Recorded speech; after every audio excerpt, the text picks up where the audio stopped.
자, 오늘도 변함없이 하나님이 직접 하신 말씀들, 그래서 하나님 말씀 시리즈 창세기 6장 13절 말씀 본문으로 나누도록 하겠습니다. 오늘 함께 나누실 본문 말씀 창세기 6장 13절입니다. 우리 화면 보시고 저와 함께 한 목소리로 같이 봉독하겠습니다. 하나님이 노아에게 이르시되 모든 혈육 있는 자의 포악함이 땅에 가득함으로 그 끝날이 내 앞에 이르렀으니 내가 그들을 땅과 함께 멸하리라. 아멘. 자, 하나님이 하신 말씀입니다. 우리는 이미 노아 때에 하나님이 홍수로 세상을 심판하신 것을 익히 알고 있죠. 그리고 말씀을 나누면서 계속해서 이 관련 말씀들을 얘기했기 때문에 우리한테는 전혀라고 하긴 그렇고 크게 새로울 것이 없는 그냥 노아 홍수 이야기를 말씀하시는구나 이렇게 들리는 말씀이에요. 제가 이 6장 13절부터 여러 절에 이어지는 하나님의 말씀을 놓고 읽고 묵상하다가 이 6장 13절 하나님이 노아에게 말씀하시는 그 말씀의 첫 부분만 가지고도 오늘 말씀을 나눌 수 있겠다 생각해서 그 첫 부분 말씀만 한 절만 따로 떼어서 나누기로 했습니다.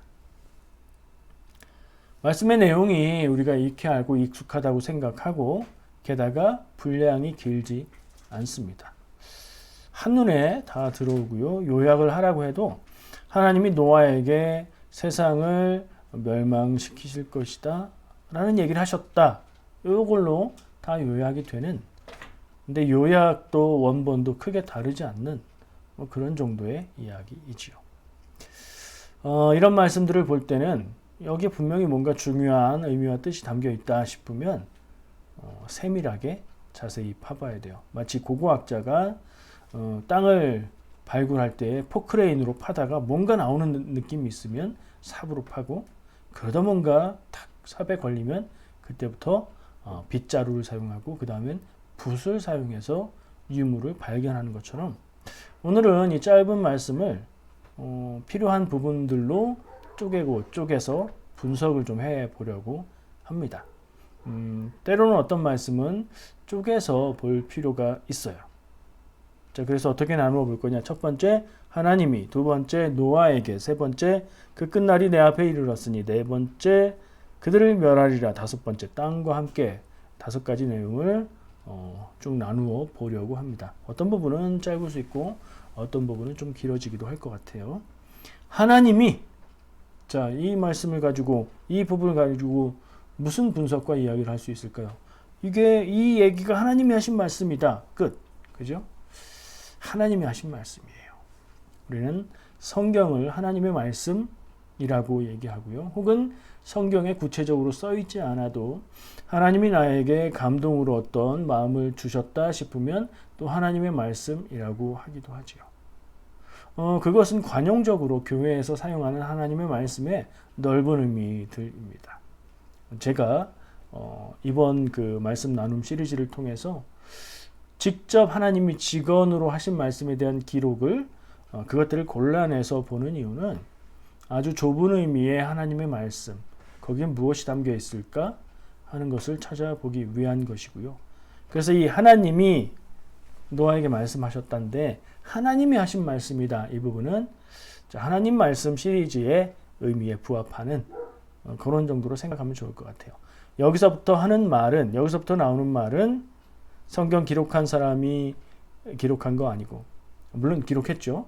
성경 기록한 사람이 지어서 쓴 것도 전해오던 이야기를 기록한 것도 아니고 하나님이 하신 말씀을 기록한 것이다. 이렇게 우리가 받아들여야 되겠다. 성경 말씀에 어떤 차등적인 권위와 의미가 있는 것은 아니지만 하나님이 직접 한 말씀으로 기록되어 있다면 그 말씀 우리가 조금 더 세심하게 주의를 기울여서 깊이 보아야 하겠다. 이런 생각들을 저는 갖고 있습니다. 하나님의 직언이라는 표현이고요. 이 뒤에 나오는 얘기는 하나님의 말씀이라는 얘기고요. 그러면 결국에 그래요. 하나님이 말씀하셨는데 정말로 중요한 의미는 그래서 어땠다는 거예요? 그 하나님의 말씀 속에 뭐가 들어있어요? 하나님의 농담이 들어있으면 별로 중요하지 않겠죠. 하나님의 의미 없는 말씀이 있다면 중요하지 않겠죠. 그 안에 하나님의 마음과 뜻이 담겨 있는 말씀이고 우리가 그 하나님의 말씀을 읽을 때는 그것을 먼저 집중해서 보아야 된다. 이런 생각들을 나눌 수 있습니다. 하나님이 하시는 말씀입니다. 누구에게요? 노아에게 하신 말씀입니다. 하나님이 노아에게 하신 말씀을 우리는 어떻게 들어야 할까요? 이런 질문을 해볼 수 있겠죠.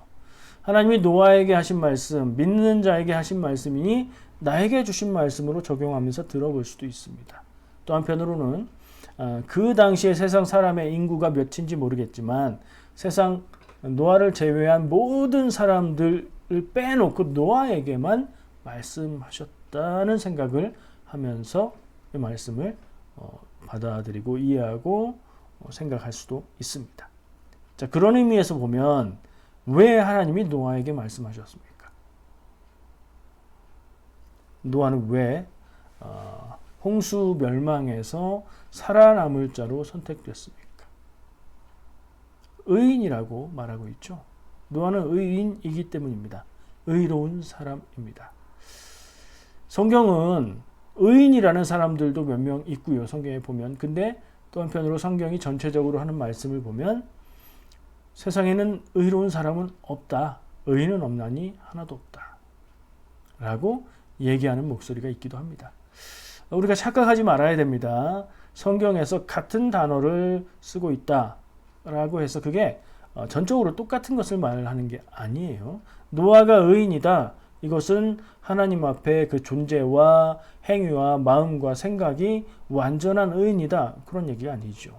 하나님 앞에서 하나님을 신앙하고 하나님의 말씀을 신뢰하고 그 길을 따라 살려고 애쓰는 그의 삶의 태도가 의롭다. 하나님 보시기에 의롭다. 그런 의미의 의인.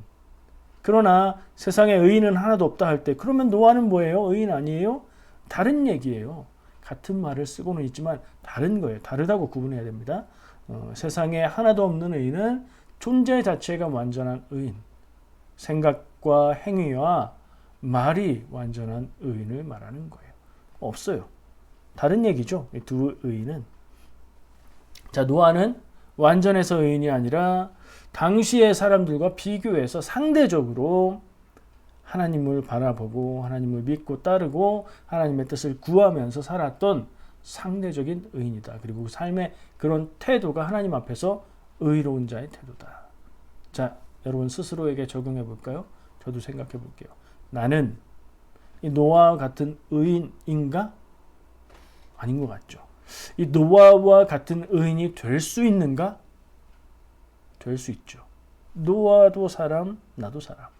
노아 하나님 앞에 믿음을 지킨 의로운 사람이고요. 나도 앞으로 어떻게 될지 결정되어 있지도 않고 알 수 없지만 장담할 수 없지만 하나님의 뜻을 선택하며 삶의 길을 하나님 앞에서 올곧게 믿음으로 살아갈 수 있는 의인이 될 수 있습니다.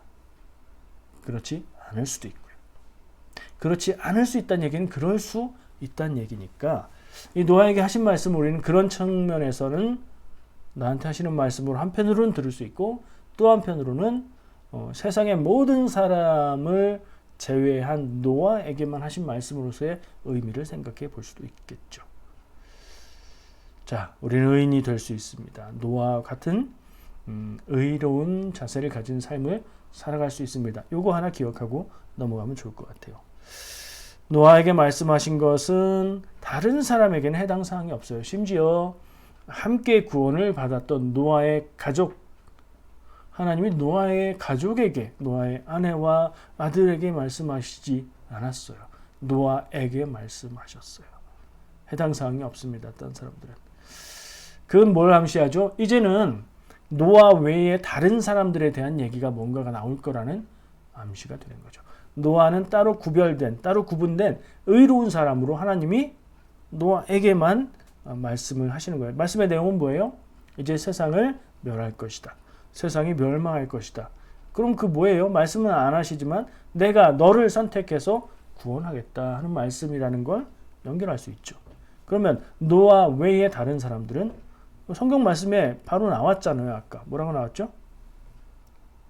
모든 혈육 있는 자라고 나왔어요. 모든 혈육 있는 자, 피와 몸이 있는 사람을 얘기하는 거예요. 모든 사람이 포악함이 땅에 가득했어요. 죄를 지었어요. 그래서 멸망하게 된다는 거죠. 자, 이 노아에게 말씀하신다는 이 사실은 한편으로는 모든 사람을 제외한 노아 가족만 구원을 얻고 나머지 사람들은 죄의 가득함으로 인해서 심판받게 된다. 멸망하게 된다. 이 사실을 암시, 말하고 있지는 않지만 추론할 수 있는 암시를 주고 있는 것이다. 이렇게 생각할 수 있어요. 그러면 우리가 이해하기 쉽게 온 세상이 죄로 가득했다. 세상 사람들이 생각하는 것이 죄된 생각만 했다라고 표현하는데 그럼 이해하기 쉬우니까요. 근데 오늘 말씀은 죄라고 안 하고 뭐라고 해요? 본문 말씀 제가 다시 읽어드릴게요. 하나님이 노아에게 이르시되 모든 혈육 있는 자의 포악함이 땅에 가득함으로. 모든 사람의 뭐가 가득해요? 포악함이. 와, 이거 무슨 말인지. 포악하다는 건 뭔가 이렇게 거칠고 뭐 그런 느낌은 들지만, 그렇죠? 잔인하고 뭐 이런 느낌은 들지만 명확하게 무슨 말일까? 어떤 원어 단어를 포악함이라고 번역을 했을까 궁금해서 제가 늘 추천하는 알파 알렙 성경 웹사이트예요. 거기에서 원문을 찾아보았어요. 히브리어 단어 원어를 찾아보았어요. 읽어보니까 차마스라는 단어입니다. 그게 포악함이라고 번역된 거예요. 차마스라는 말은 원래 뜻을 찾아보니까 포악함이라고 번역하면 맞는 거예요. 그 의미가 폭력, 죄, 잔인함, 압제, 탄압 이런 말이에요. 이런 것들이 온 세상에 가득했다. 노아와 그 가족들을 제외한 모든 사람들의 삶의 모습 가운데 폭력이 가득하고 죄가 가득하고 잔인한 모습이 가득하고 압제하고 누군가를 많이 가진 사람이 더 힘 있는 사람이 약한 사람을 압제하고 탄압하는 그런 일들이 가득했다. 그게 당연하게 여겨지는 세상이었다. 그 포악함이 지금은 어떻습니까? 지금 세상에는 이런 포악함이 있습니까? 없습니까? 있기도 하고 법으로 보호되고 있기도 하고 양면적인 것 같아요. 이 차마스라는 단어를 쓰고 있어요. 세상에 포악함이 가득했다. 그것은 곧 폭력과 죄와 잔인함과 압제와 탄압이 가득했다. 지금 세상 그때하고 비교하면 어떨까? 조금 나을까? 조금 더 나을 것이 없을까? 이런 생각을 해보게 돼요. 어떤 면에서 나을 것 같기도 하고 우리는 그때 구원받은 노아의 자손들이니까 조금이라도 낫지 않을까? 그때같이 무법천지는 아니니까 조금 낫지 않을까? 생각을 하기도 하지만 세상에 돌아가는 모습은 여전히 더 많이 가진 사람이 더 없고 약한 사람들의 것을 빼앗는 모습이 여전히 있잖아요. 그렇죠? 반항하고 대항하면 누르고 폭력으로 눌러버리는. 요즘엔 그 폭력이 주먹의 힘뿐 아니라 돈의 힘도 폭력적이죠. 정치의 힘도 폭력적입니다. 그런 모습이 없지 않아요. 현재의 세상도 그래요. 그런 안타까움을 생각하게 됩니다. 노아에게 말씀하심을 통해서 쭉 가다 보니까 이런 생각까지 해보게 되네요. 그 다음 말씀은 이렇게 이어집니다. 혈육이 있는 모든 자, 그러니까 세상 모든 사람들이 포악함이 가득해서 그 끝날이 내 앞에 이르렀다. 나는 하나님이죠. 그 끝날이 하나님 앞에 이르렀다. 무슨 뜻이겠어요? 이제 때가 다 됐다는 거예요. 끝날 때가 됐다. 정해져 있었던 끝날 때는 아닌 것 같습니다. 사람의 모습과 하기에 따라서 이것은 더 뒤로 미루어질 수도 있었고 오지 않을 수도 있었던 끝인데 세상에 포악함이 가득하게 되다 보니 온 거예요. 때가 찼다고 얘기하죠. 달도 차면 기우는 법이라는 얘기를 합니다. 더 이상 기회는 없는 거예요. 이제는 하나님이 노아에게 말씀하시는 이때로부터 바로 홍수로 인한 심판이 오는 것은 아니지만 그럼에도 불구하고 이제는 기회가 없는 거예요. 심판이 시작된 겁니다. 전에도 얘기했죠. 농담처럼 얘기했는데 너는 이미 죽어 있다. 이런 농담이 있는데 만화책에서 나온 말인데 인류는 이 하나님의 멸망 선언의 때에 아직 멸망하지 않았지만 이미 멸망이 정해진 그런 상태가 돼 버린 겁니다. 안타까운 거죠. 하나님은 더 이상 기다리지 않으신다는 얘기예요. 지금까지는 기다리고 참아왔는데 이제는 더 기다리지 않고 더 참지 않고 끝을 낼 것이다 라고 노아에게 말씀하신 거예요. 그래서 첫 번 세상은, 첫 번 사람들은 사라진 겁니다. 멸망한 거예요. 지난번에 그런 얘기를 나눴었죠. 창세기 5장에 나오는 족보에 그 아담으로부터 노아까지 이르는 사람들의 연수를 세면 뭐 천몇백 년이다. 그리고 하나님이 얼마 전에 나눴던 말씀에서 사람의 기간이 120년이 되었다. 라는 말씀들은 앞으로 이 노아 홍수를 통한 멸망까지 120년이다. 이런 말씀이라고 했었죠. 그 시간은 하나님 앞에 아무것도 아닌 것이고 이미 노아에게 말씀하실 때는 멸망하실 것을 결정하셨다는 거예요. 하나님이 죄를 참으시고 기다리십니다. 하나님은 죄를 용납하시는 분은 아니세요. 그러나 그 죄는 미운 것이지만 그 죄를 짓고 죄를 범하는 인간은 하나님이 사랑하시기에 그리고 여전히 돌이킬 수 있는 가능성이 있기에 기회를 주시고 말씀을 전하시며 돌이킬 기회를 주시는 하나님이에요. 그래서 기다린다는 표현이 그거예요. 돌이켜 하나님께로 돌아가기를, 죄인이 돌이켜 하나님께로 돌아가기를, 죄인이 회개하여 변화되기를 하나님은 기다리십니다. 그러나 끝까지 영원히 기다리시는 건 아닙니다. 때가 있습니다. 때가 차고 정도가 다 찼을 때는 하나님은 끝내실 겁니다. 이미 그 노아에게 말씀하시는 이 멸망을 통해서 하나님은 첫 번째 그것을 우리에게 경고로 주고 계신 것이다 라는 생각을 해볼 수 있겠죠. 자, 이어지는 말씀은 그들을 멸하리라. 사실은 그들을 내가 땅과 함께 멸하리라 라고 되어 있는데 제가 이건 좀 순서로 바꿔서 나누겠습니다. 그들을 멸하리라. 그들은 누굴까요? 아까 말한 혈육 있는 모든 자. 그게 누구예요? 사람이죠. 동물들은 여기 안 들어갑니다. 멸망하게 된 죄에 동물들의 죄로 멸망하는 건 아닙니다. 사람의 죄로 멸망하는 거예요. 그리고 누가 멸하십니까? 하나님이 멸하시는 거죠. 하나님의 의지로, 하나님의 계획으로 멸한다는 겁니다. 멸한다는 말은 원어를 찾아서 봐도 그냥 멸한다는 말과 똑같은 거예요. 망가뜨린다, 파멸하다, 폐허가 된다 이런 말씀이에요. 자, 바로 이어서 땅과 함께 멸한다 했는데 이런 말씀을 읽으면 그리고 그냥 생각해 볼 때 노아 홍수를 통해서 그때의 땅에 숨쉬는 호흡하는 모든 생명들이 다 죽었다 라고 기록되어 있는데 사람의 죄로 인해서 온 세상의 동물들이 그리고 오늘 말씀을 보면 땅이 함께 멸망을 당합니다. 땅이 무슨 죄가 있어요? 동물들이 무슨 죄가 있어요? 없죠. 그러나 사람의 죄로 인해서 동물들과 땅이 함께 멸망합니다. 오늘 말씀에 나온 것은 땅과 함께 멸한다 했으니 이게 무슨 의미입니까? 왜 이렇게 말하고 계실까 하는 생각을 한번 해봤습니다. 땅은 인간이 살아가는 터전이죠.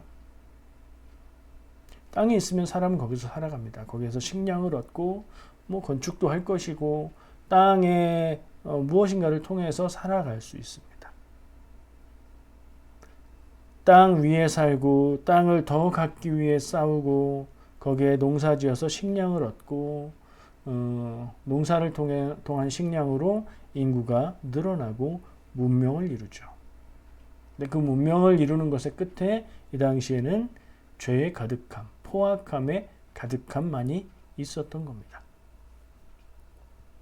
이 인간을 문명을 이루고 하나님 앞에 도전하고 하나님을 향해 살아가야 되는 존재인데 등을 돌리고 하나님에게서 멀어지는 삶을 살아가는 그 인간을 파멸하기 위해서 인간의 터전이 되는 땅을 함께 멸하는 것이 논리적으로 타당합니다. 땅이 죄가 있어서가 아니라 사람의 터전이 되는 땅이기 때문에. 또 한편으로는 이렇게 해석하기도 합니다. 인간의 죄로 인간이 살아가는 땅이 그 죄로 더럽혀졌기 때문에 심판받는다라고 이해를 하기도 합니다. 저는 인간의 터전이기 때문에 그리고 그 땅에 욕심을 두고 그것으로 인해서 죄를 짓기 때문에 땅과 함께 멸하신다고 말씀하신다. 그렇게 이해를 했습니다. 이건 마치 영화의 한 장면을 상상해 보면 악당들이 어떤 건물 안에 숨어서 거기를 본거지로 삼고 좋은 사람들을, 착한 사람들을, 선한 사람들을 공격하고 파괴하고 죽이고 한다면 그 악당들을 일망타진하기 위해서 어떻게 해야 됩니까? 그 건물을 공격해야 되죠. 건물이 죄가 있나요? 건물은 죄가 없어요. 그냥 지어진 구조물일 뿐이에요. 건물이 무슨 죄냐? 건물이 죄가 있어서가 아니라 건물이 악당들을 숨기고 감춰주고 보호하고 있기 때문에 그 악당들을 멸하기 위해서 건물을 공격하는 거죠. 그렇게 이해하면 되지 않을까 생각을 해봤습니다. 자, 제가 이 짧은 말씀 다시 한번 읽어보면 오늘 본문 말씀 하나님이 노아에게 이르시되 모든 혈육 있는 자의 포악함이 땅에 가득함으로 그 끝날이 내 앞에 이르렀으니 내가 그들을 땅과 함께 멸하리라.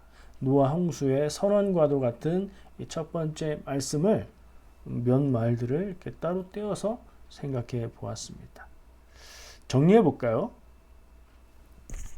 하나님이, 그러니까 요약하면 하나님이 인간을 멸하시는데 노아는 구원하신다는 얘기를 하시는 말씀으로 이해할 수 있겠죠. 그런 얘기는 안 하셨어요. 하나님이 노아에게 말씀하시되 땅에 포악함이 가득해서 그들을 땅과 함께 멸할 것이다. 이 얘기를 하는 건 근데 너는 구원할 것이다 라고 이해를 한 거예요. 어떤 의미, 어떤 하나님의 마음, 어떤 메시지를 발견할 수 있을까요?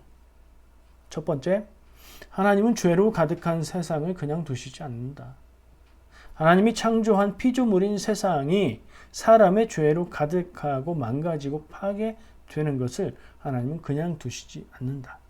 아주 근본적인 하나님은 죄를 용납하지 않으신다는 말씀, 진리, 뜻입니다. 여기에 조금 더 보태자면 하나님은 참고 기다리시고 기회를 주시지만 결국에는 심판이 있다. 말이 좀 떠오르죠? 히브리서 말씀. 사람은 죽는데 그 후에 심판이 있다. 그 말씀하고 맞닿아 있는 메시지를 읽어낼 수 있었습니다. 두 번째, 그러나 하나님을 향하는 사람, 의인, 그 당시에는 노아에게는 무엇이 있어요? 구원이 있습니다. 심판이 있는 동시에 그 중에 누군가를 구해내시는 하나님, 심판과 구원이 동시에 있는 사건이라고 볼 수 있죠. 우리가 기다리는 날이 있습니다. 예수님이 다시 오시는 날을 우린 기다립니다. 언제가 될지 모르지만 그날을 바라보며 삽니다. 그날 역시 마찬가지입니다. 심판과 구원이 동시에 임하는 날입니다. 믿음을 따라 산 자에게는 구원이, 하나님을 떠나 돌이켜 죄로 살아왔던 자들에게는 심판이, 동일한 예수님의 다시 오심이라는 사건인데 누구에게는 구원이 되고 누구에게는 멸망, 심판, 끝이 되는 겁니다. 자, 이쯤 하면 우리는 무엇을 떠올리게 됩니까? 나는 어떤 삶을 살아가고 있나를 떠올리게 되죠. 내가 살아가는 삶의 길은 그때에 오늘 말씀에 기록된 노아와 비슷한, 같다고 말하기는 좀 힘드니까 노아와 비슷한, 노아와 방향이 같은 그런 삶인가? 아니면 혈육 있는 모든 자라고 말했던 노아 외의 사람들이 살아갔던 죄의 길인가를 묻지 않을 수가 없습니다. 제가 묻는 게 아니고요. 여러분 스스로 자신에게 물어야 합니다. 이 물음이 신앙인에게 늘 있어야 하는, 잊으면 안 되는 질문입니다. 나는 노아의 길을 가느냐, 심판받은 나머지 사람들의 길을 가고 있느냐? 지금 한번 물어보시고요. 생각날 때마다 물어보시기 바랍니다. 자, 오늘 말씀을 또 다른 측면에서 이렇게 쫙 쳐다보면, 멀리 조망하듯 쳐다보면 두 가지가 나옵니다. 크게 볼 때 하나님의 사랑과 은혜가 나와요. 누가 그걸 봤죠? 노아가 봤습니다. 죄에 대한 심판도 나옵니다. 누가 봤죠? 혈육 있는 모든 나머지 사람들이 봤습니다. 그럼 이 메시지의 초점을 죄에 대한 심판에 초점을 두어야 할까요? 아니면 하나님의 사랑과 은혜에 초점을 두어야 할까요? 우리는 왠지 나도 모르게 하나님의 사랑과 은혜가 결론이고 강조점이었으면 좋을 것 같아요. 근데 그렇게 적용해 보려고 하면 그 당시 세상에서 단 한 사람 노아만이 하나님의 말씀을 듣고 구원받은 의인이었는데 나에게 그렇게 적용할 수 있을까 하는 뭔가 맞지 않는 느낌이 듭니다. 그렇죠? 그렇다면 우리는 죄에 대한 심판의 메시지가 강하다. 노아 홍수는 당연히 죄에 대한 심판이잖아요. 죄에 대한 심판의 메시지가 강하니 우리가 나의 삶을 돌이켜보고 나의 모습을 판단해보고 하나님 앞에 노아의 삶의 방향으로 하나님을 향해 살아갔던 그 인생의 방향으로 하나님 앞에 의인의 자세로 살아가는 방향으로 우리의 삶을 돌이키지 않으면 안 된다. 이 메시지를 들어야 됩니다. 그리고 그 당시에 단 한 사람이었지만 하나님 앞에 의롭게 살았던 노아에게 구원을 주신 하나님의 그 사랑과 은혜를 우리가 힘입을 수 있는 존재가 되어야 되겠다. 이것이 우리의 희망이 되어야 되겠다. 이 생각까지 할 수 있지 않을까 생각해 봅니다. 제가 질문해 보라고 했는데 여러분은 어떤 쪽이십니까? 겸손하게 나는 죄인입니다. 멸망의 길을 가고 있습니다. 꼭 그렇게 생각할 필요는 없습니다. 존재를 가지고 아까도 말했죠. 존재를 가지고 상태를 가지고 삶의 무게를 가지고 죄인이냐 의인이냐를 나누는 것은 의미가 없습니다. 그런 면에서 보면 우리는 다 죄인입니다. 하지만 그럼에도 불구하고 우리 마음의 초점이 하나님을 향하고 있느냐, 하나님이 내게 주시는 말씀을 듣고 순종하고 따르려고 애쓰는 태도를 가지고 살아가고 있느냐, 그렇다면 하나님이 의롭게 봐주시는 의인의 삶을, 단 한 사람 노아의 삶의 방향을 살아갈 수 있는 겁니다. 우리는 일정 부분은 그렇게 살아가고 있고요. 많을지는 모르겠지만 더 많은 부분들이, 내 삶의 더 많은 부분들이 하나님 앞에 그렇게 되어져 가는 것이 믿음의 길이 아닌가 생각합니다. 오늘 말씀을 통해서 이런 생각들을 나누어 보았습니다. 기도하겠습니다.